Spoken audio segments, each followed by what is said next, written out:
In a time when conservative, liberal, progressive, language about political ideology seems to be breaking down, what's the future? How do we begin to reconceive of our common life together, our lived experiences that lead us forward? We'll be talking with Wick Allison, publisher of D Magazine, about just that. Stay tuned to Good God.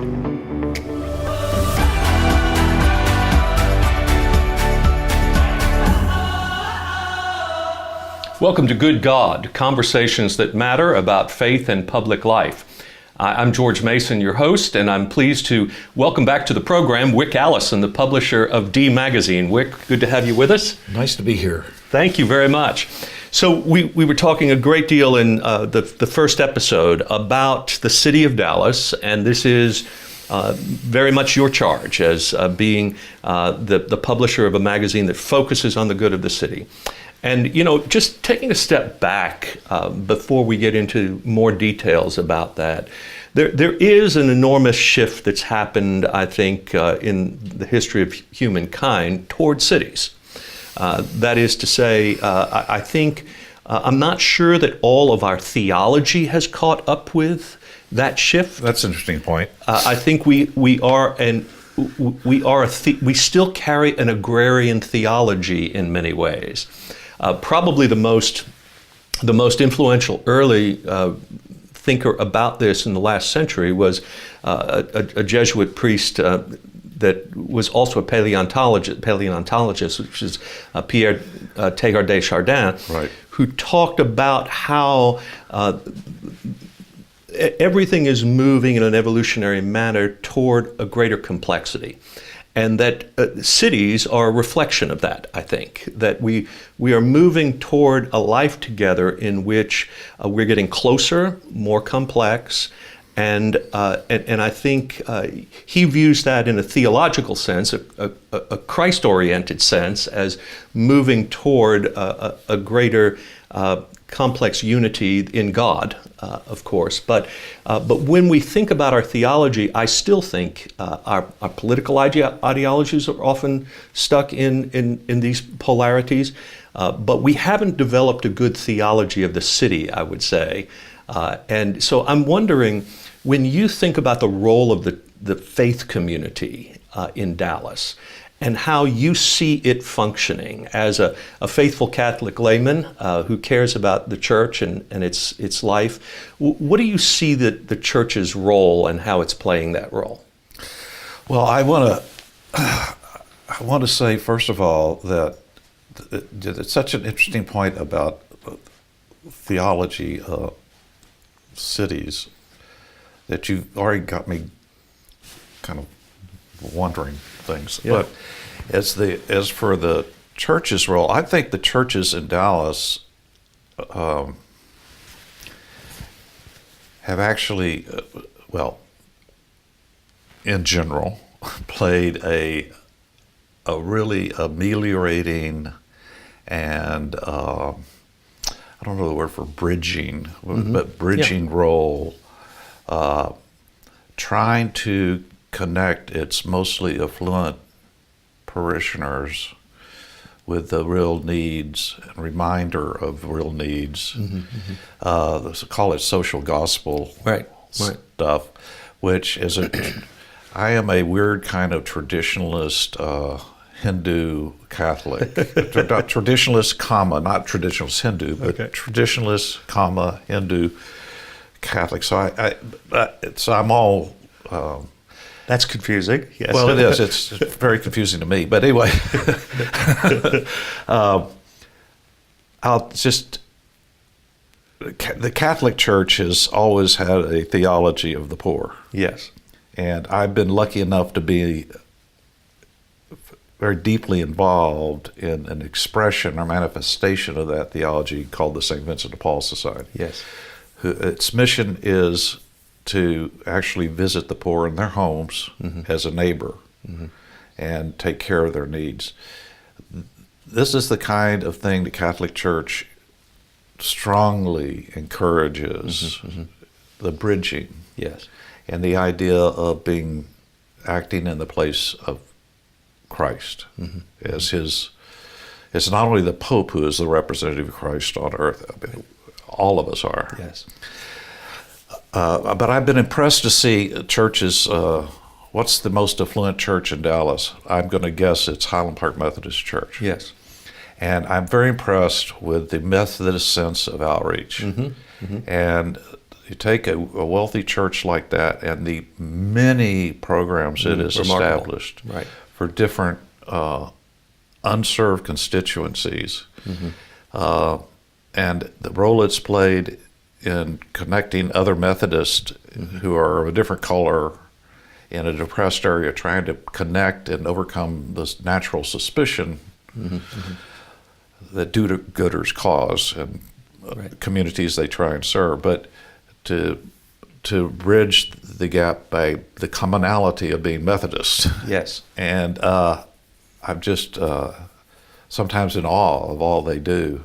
So the churches definitely, and then what you've done with churches have a very important role as honest brokers and mediators, and but also in continuing to remove their parishioners from the cocoon of supposed stability.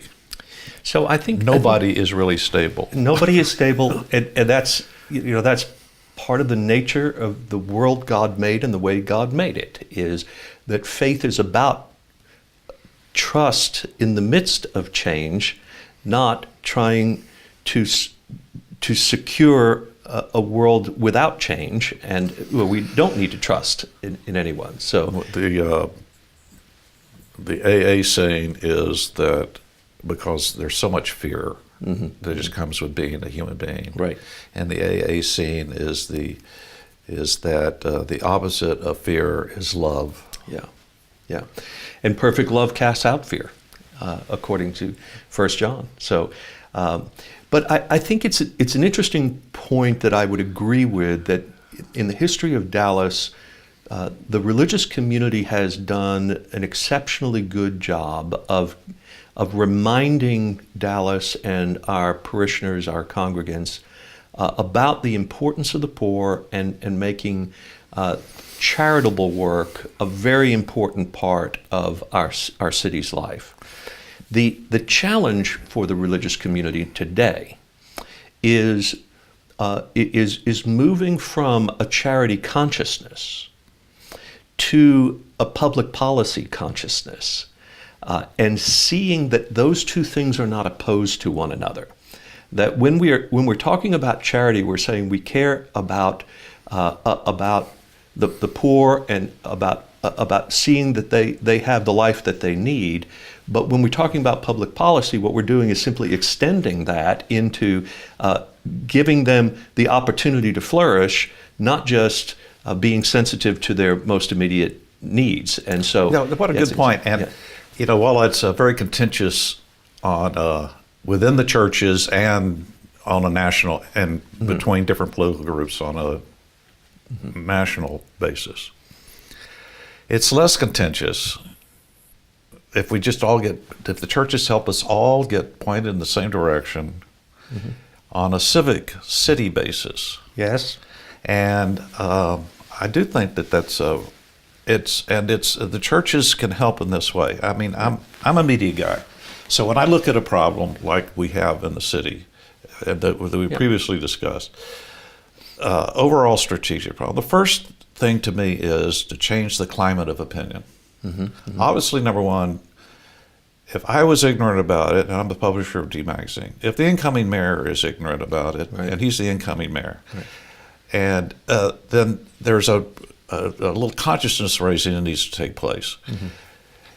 And to change the climate of opinion is to say, we can address this problem. The solutions may seem surprising to you because we've never thought about them before, but those are actual solutions that other people have done, and done it successfully in these 14 different places. And so we can think that way too. It's allowed. Right.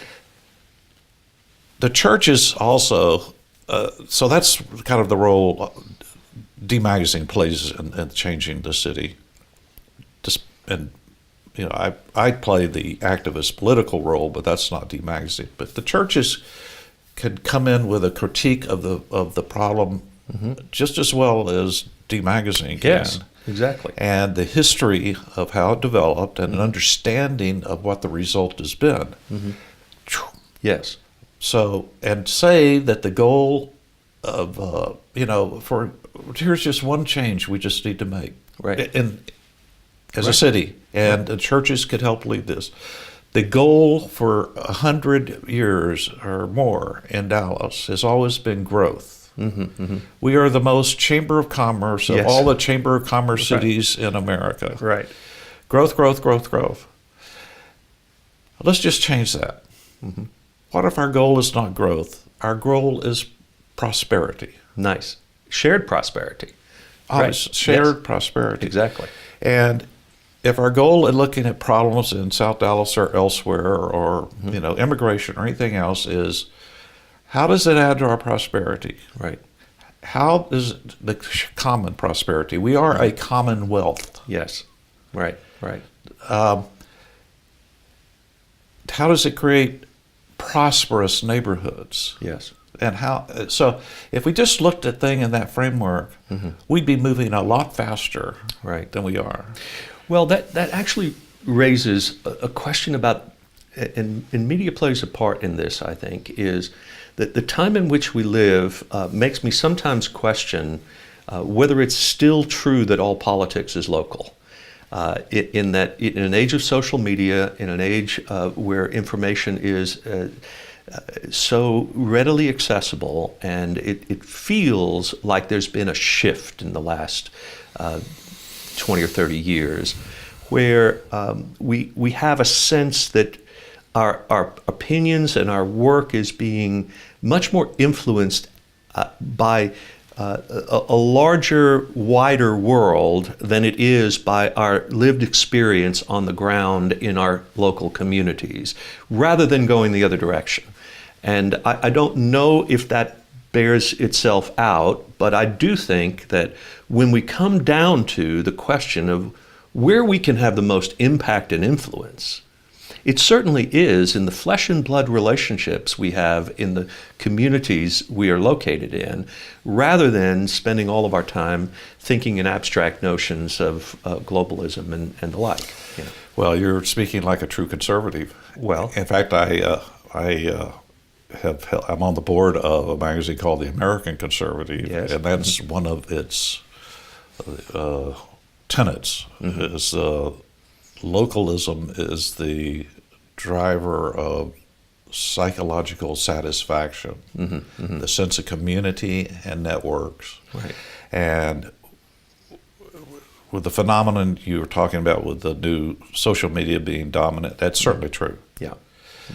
But where do people get what we need as human beings, which is the idea, A, of accomplishing something, of doing something worthwhile, and B, the sense of doing it with other people. Right. Exactly. Where does the joy of life come? It comes from the actual lived experience that we have with one another, not with just ideas. Ideas are worthless. I might even say theology is worthless. Yeah. Well, it's the lived experience. Do I live with, we could just say the same thing, do I live with God? Right. Or actually, even saying that is the wrong formulation because it puts God here. I've just, that's one of the things wrong with the church. All church is God's here to be worshiped. Right. No, God, I've come, the reason I say I'm somewhat of a Hindu Catholic is that God is, their Hindu tenet is God is to be experienced. And now in this lifetime, and it's a unifying, we're one. It's not a dualist concept. Right. It's very hard because we are physically dualist. You're a different person than I am. But to be non-dualist is where satisfaction comes. And the same thing to be unified in your community. I'm stretching an analogy here that I just made, but I'm going to go with it. what's out there, and those ideas are out there, and we get locked onto them because it helps us form an identity. Father Richard Rohr is he's Franciscan. a wonderful Fantastic. Franciscan. Yeah. He says, during the first stage of life, we have to do that. We have to create this carapace around us so that our ego can develop. And I think, but in the second stage of life, we got to break it apart. Right. And if we don't, we get frozen in place. Well, politics and religion and other isms become the thing we use to build around us to protect us. Community, you have to break it apart to serve in the community, because the person that you're supposedly against is sitting right there with you. Right. And your kids go to the same school. Right. And you're, in fact, you're standing next to him at the soccer. Okay. And so you are forced to listen to that black preacher who may also be sitting at the table and telling you you're completely wet about what you're thinking, because it's not the reality on the ground at all. Right. You're forced to do that. Right. And that by itself broadens you and opens you up to new experiences and keeps you young. And beautiful. You're exactly right, though, about national politics. When we get back after the break, I want to pursue this a little more in terms of the conservative progressive question and where all of that stands now. So much of what we're talking about is what the organization that promotes good God as its project, Faith Commons, this nonprofit, is trying to do just that, is to talk about this lived experience where we embrace the diversity of our communities and bring people together to find understanding. So we're going to take a break and we'll be right back. The Society of St. Vincent de Paul offers emergency assistance to people in need, including financial help with rent or utilities, food and clothing. And every day, in 38 communities throughout 9 counties in North Texas, 1,000 volunteers provide personal assistance along with caring, compassion, and hope. It's all about neighbors helping neighbors.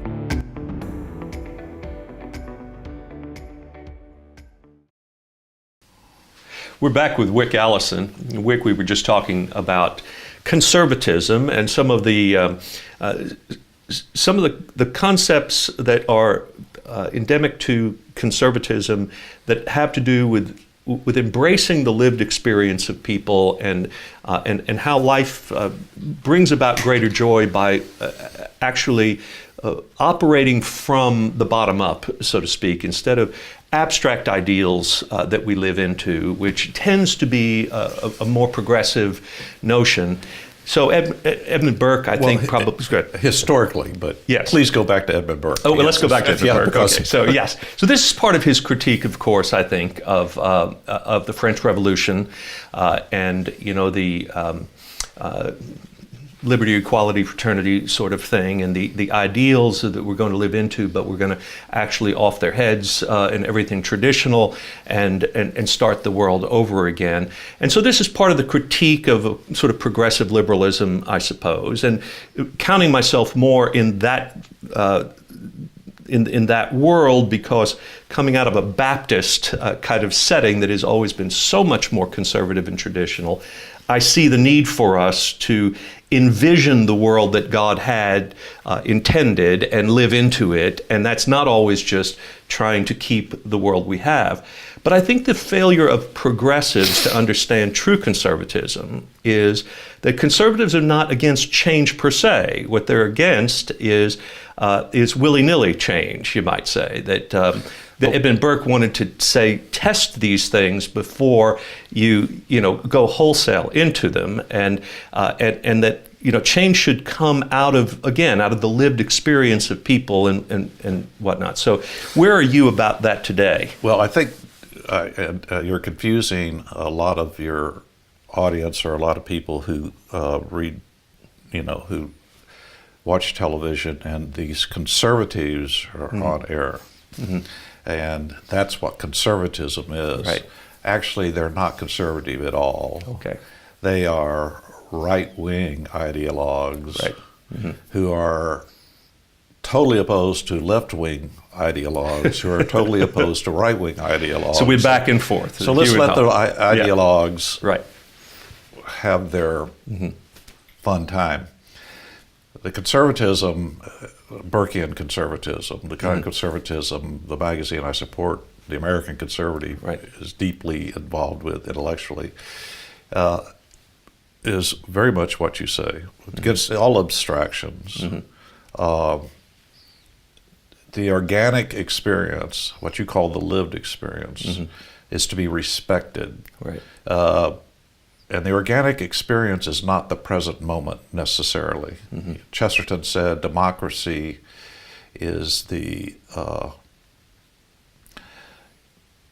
tradition is the democracy of the dead. Right. Gives a vote to the dead. Yeah. Right. And so over the ages, certain prescriptive norms have been the more successful norms. Right. They're not, it doesn't matter whether they came down on tablets. In fact, forget they ever did. It's just, this is the way if society operates this way, we've learned over a million years, then we should respect it. We should respect it. Healthy. Yeah, yeah. In other words, simply don't tear down a wall until you know why it was built. Right, right. There's no both kinds of ideologues in the United States are tearing down and building walls without really understanding anything about the facts or the organic experience that led or didn't lead to those. Right. So I think it's George Will, by the way, who the leading, as you know, conservative intellectual in America today, advised to vote the straight Democratic ticket. Yes. Now that's true conservatism. Bring balance back. That bewildered the talking head conservatives. Sure. Who have no understanding of where what they're talking about comes from and what of it is made up.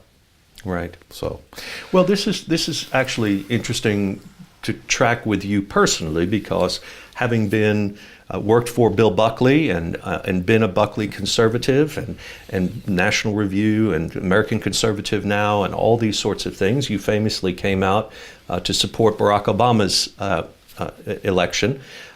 Because he was the more conservative candidate. This is actually the thing I wanted to pursue. I think most people do not understand that that's true. They assumed that Barack Obama was simply trying to remake the world and disavow all social norms and these sorts of things, and we have a populist reaction against that today. But is it really against that, or is it against the perceptions of what it felt like to have experienced those last 8 years? So you made that decision, and nobody's perfect, and you became disillusioned for a time with that, I think, as well. And with Barack Obama. With Barack Obama. Well, it's because of Libya. Libya, and the continuation. He was basically restrained, but then he sent troops into Afghanistan, and then he did Libya. In other words, he fell into the trap that non-military people with no military experience have, of believing the military. Yeah. People with military experience don't pay any attention to what generals say. Yeah.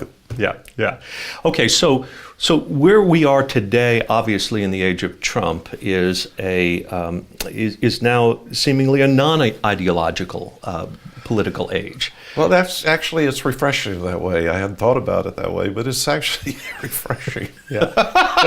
Okay. All right. It is. All right. The conventions of ideology are being kind of blown up. The safety of just having a set of ideas, you don't have to think about it anymore. Trump has blown it up. Give him credit for that. Okay, let's give him credit. As long as let's just hope the tea house is still standing when the bull finally gets out the door. Right. Okay, so let's talk about what happens and anticipate a kind of post-Trump America, where we have we have been in this upheaval of political ideologies, and this sense that we don't really know where we are any longer. Is it about rethinking all of that now going forward, do you think? I'm old enough to recall when no reform could take place because the FDR Democrats were in their 60s and 70s and 80s, and a scleric system, a system whose arteries were completely frozen after being in the norm for 50 years, and become completely bureaucratized and become ineffective. That no new approaches could happen on poverty, no new approaches could happen on recreating or bettering the society, because those people were going to vote for the Democrat no matter what. Right, and the Democrat chairman of Congress knew that. That upheaval ended with, of all people, Newt Gingrich. And I was all for it. Well, we're in a slightly different but similar situation. We have these Republican voters who are now in their 60s and 70s and 80s, the true believers of Fox News. You can't have a discussion about anything because the law is the law. It's certainty. I don't know what happens in old age, but it's happened on both sides, so it's fairly evenly divided. It just, and certain topics can't even be discussed. Darwin said that progress comes one funeral at a time. And I think, and I know from personal experience, having to battle bureaucracies, and that's just true. Yeah, right. And so right now we're in a fourth turning from the post-war period, generationally. People deride the millennials. Well, the old always deride the young. I have found the millennials. I have lots of millennials who work for me. And dealing with when you talk to activists, when you want to gather activists, which we have on behalf of the city, they're almost all millennials. I found millennials to be a absolute wonderful, well-educated, thoughtful,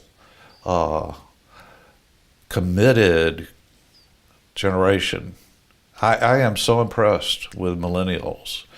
I'm happily saying, just turn it all over to these people.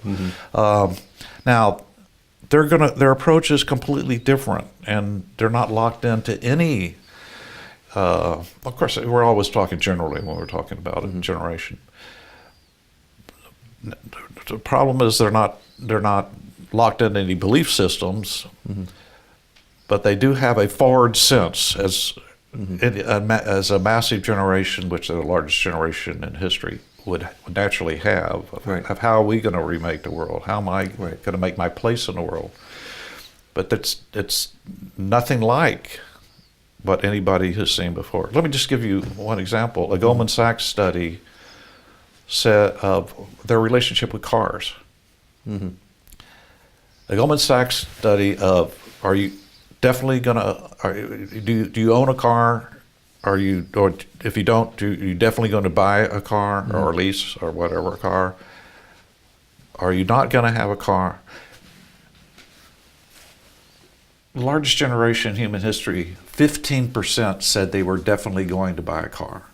Wow, 15%. 15. And the car manufacturers have taken note of that. Yes, absolutely. Yes, absolutely. So this is why they're investing in all sorts of rideshare programs But see what when you're talking about a turning, you're talking about a complete turning. Right. My generation, our generation, at 15 and a half, you were standing in the line at the... Couldn't wait to drive. Absolutely. Absolutely So right. think about that in terms of churches. Right. Think about it in terms of civic affairs, national political affairs. Right. Trump happened at the if I were a practicing, firmly committed Republican, which I once was, Trump has happened at the exact wrong time, as an entire generation enters into political consciousness, Right. and his ratings and the ratings of the Republican Party are so dismal as to be infinitesimal. It feels like the death rattle, doesn't it? Yeah. But they'll get changes a little bit as they get older, and for particular candidates and for particular causes they get involved in, and that's all going to happen naturally. But this is no place to start. Right. And so when you talk about this turning, you can see the effect of these people going into their 40s to the top of their professions and the top of the political structure. We have Harris County elected a 27-year-old Colombian as their new county judge. This is hitting now. Right, exactly. Well, you know, I'm reminded of, I think it was Oscar Romero, the martyred Salvadoran archbishop, who said something to the effect of, nothing that's worth doing can be completed in our lifetime. That's so interesting. You know, that really we are in this world for the period of time that God gives us. We make our contribution and we offer it to the world and to God as an act of hope and an offering, a sacrifice to God. And thank you for the sacrifices and offerings you've made, Wick. And I know that the city's better because of you, and pray that we live out of that inspiration ourselves. So thanks for being with us. My pleasure entirely. Terrific. Great.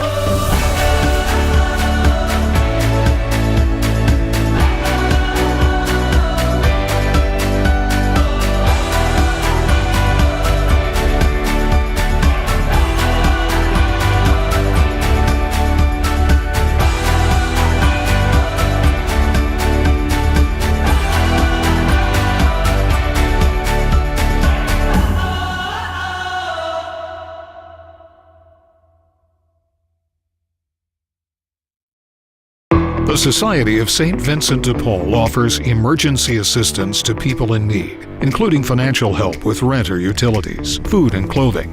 And every day, in 38 communities throughout 9 counties in North Texas, 1,000 volunteers provide personal assistance along with caring, compassion, and hope. It's all about neighbors helping neighbors.